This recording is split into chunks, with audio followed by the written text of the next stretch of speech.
é um assunto que ele deve explicar. Nós já tínhamos um da família trabalhando contra o Brasil. Não precisamos ter dois trabalhando contra, né? Fecha aspas. Então, isso que o Geraldo Alckmin disse, eu acredito que aí mostra um pouco a retórica que vai ser usada pelo governo brasileiro, de que, olha só, o Eduardo Bolsonaro ajudou a taxar o Brasil. Será que o Flávio foi fazer isso lá também? Então agora vai ser provavelmente uma guerra aí de retórica e de narrativa política, né, o Rubens? E baseado num fato, óbvio, né? Não, sem dúvida. E vem a questão também, né? Se Eduardo Bolsonaro ele é tão próximo do Trump, né? Ele tinha uma conexão tão clara com o governo deles, né? Tinha essa relação especial, essa conexão imediata. Necessário mesmo colocar um outro Bolsonaro lá para conversar com Trump, né? Já não tinha uma relação tão positiva. Então, por que tem mais um indo para lá? Ainda mais um senador da República, né? Que ele está empossado, não está licenciado, não pediu licença, ele está em viagem pessoal, né? Como pré-candidato, ele como é que fica essa Tá. situação? Então, de fato, é uma situação para a Hã? República Brasileira muito Tá. curiosa, né? Que a gente tem um Eu não ouvi o que você disse. deputado licenciado e um senador jogando contra, falando seus interesses e segundo a perspectiva de uma ala política, jogando com os interesses brasileiros. Pois é, Rubens, a gente está vendo isso na prática aqui nos últimos meses, eu diria, né? Essa interlocução ali da família Bolsonaro com autoridades do governo norte-americano. Inclusive, um bastidor que eu até já comentei aqui no Metrópolis é que algumas autoridades ali do Departamento de Estado, esse passo atrás que foi dado, né, com o fim das sanções Magnitsky ao Moraes, veio ali também com uma certa reserva sobre essa atuação. Então, houve uma mudança de entendimento ali. De novo, o Eduardo Bolsonaro e o Paulo Figueiredo ainda têm um trânsito ali no Departamento de Estado, mas de fato a atuação deles foi reavaliada ali. Eles são ouvidos ainda, pelo que eu entendo, se bem que, pelo que eu apurei, faz um tempo que eles não vão lá pessoalmente, né? Eles seguem ali um contato frequente com algumas autoridades do Departamento de Estado, mas de fato houve uma mudança em como essas informações eram encaradas por essa secretaria tão importante do governo Trump. Rubens, mas a pergunta que eu queria te fazer é o seguinte: como que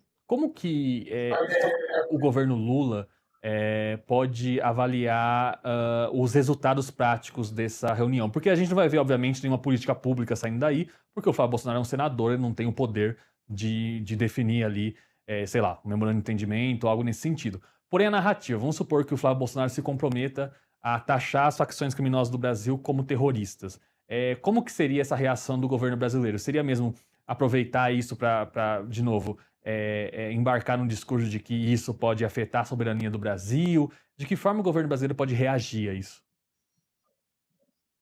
Não, sem dúvida. Eu acho que no momento a reação não vai ser por política pública, como você mesmo disse, a política pública não é feita por um senador, né? O presidente, o executivo, ele tem uma capacidade maior de fazer uma política pública do que o senador.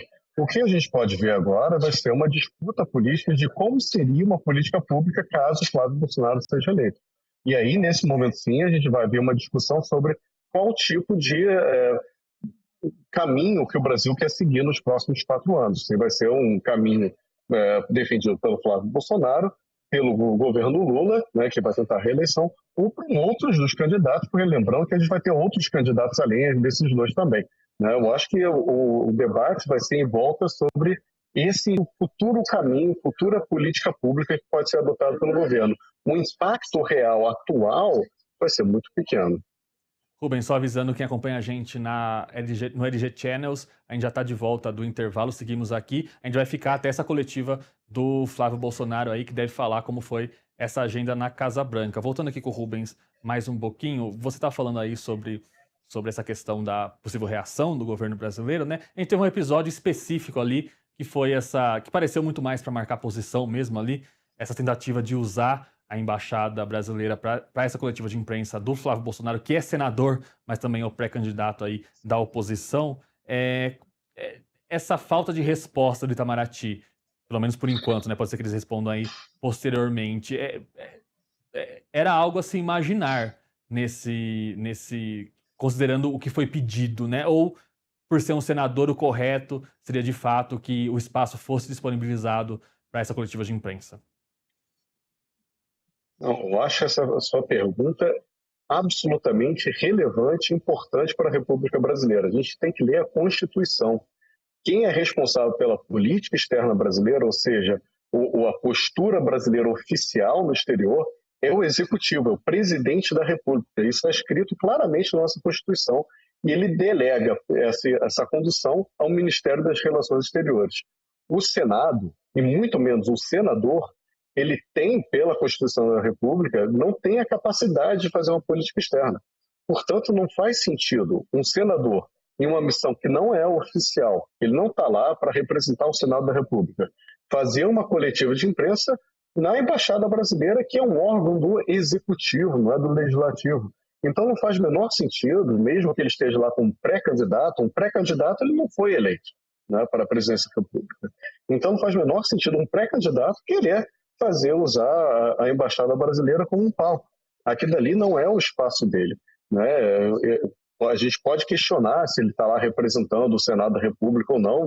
Na verdade, ele não está, porque ele não está em missão oficial, ele está tentando negociar o apoio à sua candidatura, mas definitivamente ele não está fazendo uma política externa, ele está lá com uma agenda pessoal.